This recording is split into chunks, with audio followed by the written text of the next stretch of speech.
You know, we have dozens, maybe even hundreds of conversations every single day. But let me ask you, how many of them do you actually remember?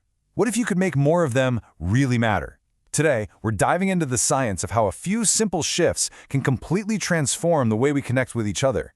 So I want to start with a question, and I want you to really honestly think about it for a second.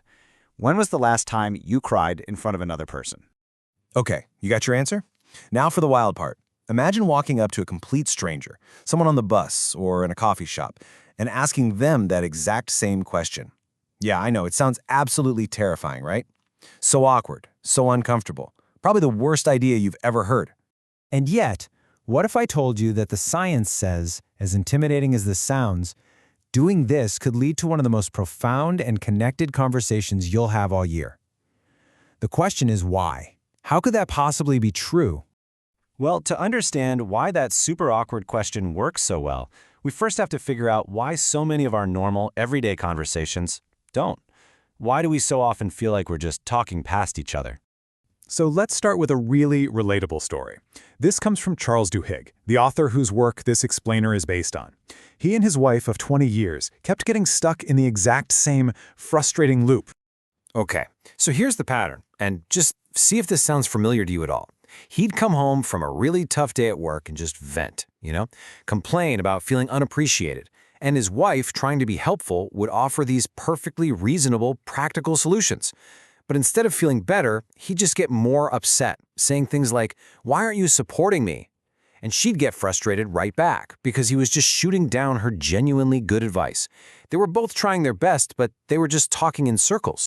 So what is going on here? Why does this happen? Why do two people, both with good intentions, end up feeling so totally disconnected? Well, it turns out researchers have a fascinating answer.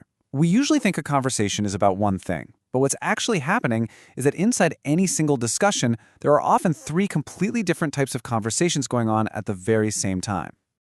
You can think of it like three different buckets. First, you've got practical conversations. These are all about facts, problem-solving, logistics. The goal here is pretty simple, to be helped.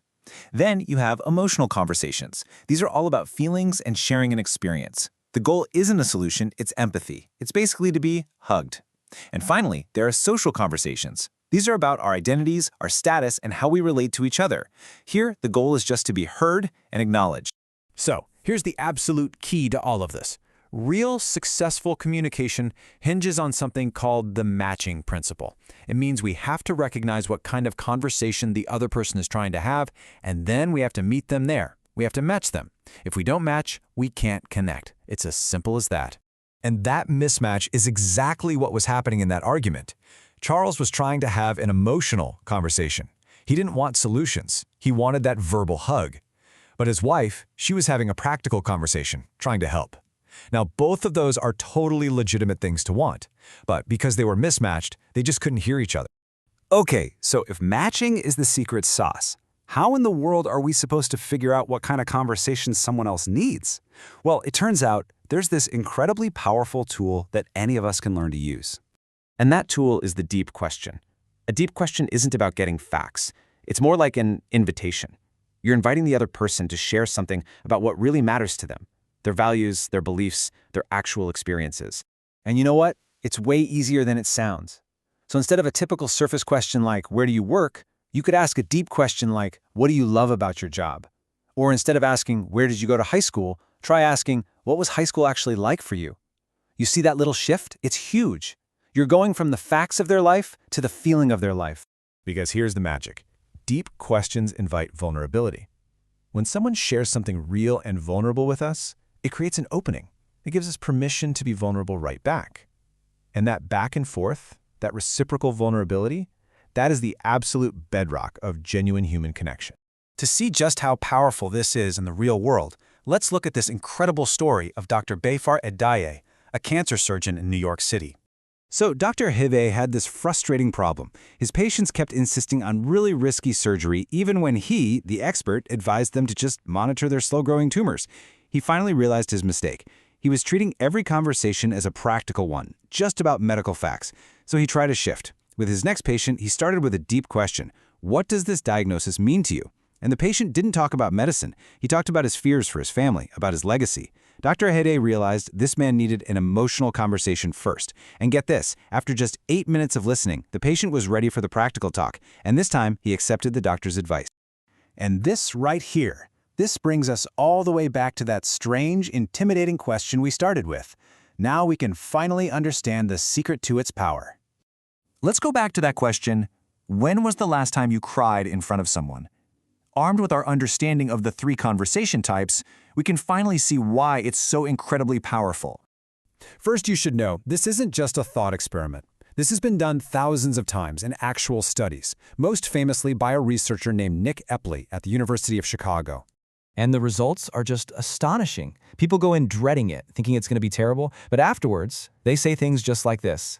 They report feeling incredibly connected, cared for, and truly heard.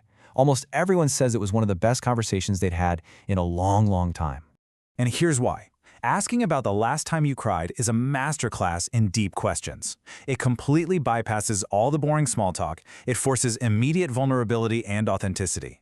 In one stroke, it reveals exactly what kind of conversation the other person needs to have, emotional, practical, or social, allowing you to match them instantly and form a real connection. You know, people who master this are sometimes called super communicators. But the crucial thing to remember is that this isn't magic and it's not about being born charismatic. It's a set of skills. It's about learning to listen for what's really being said under the surface and asking questions that invite true connection. And the best part is, these are skills that every single one of us can learn. So, look, you don't have to go ask a stranger when they last cried, unless you're feeling really brave. But it does leave us with a challenge for the conversations you'll have today. Instead of just asking, "How are you?" what's one deep question you could ask that might just turn a simple chat into a real connection?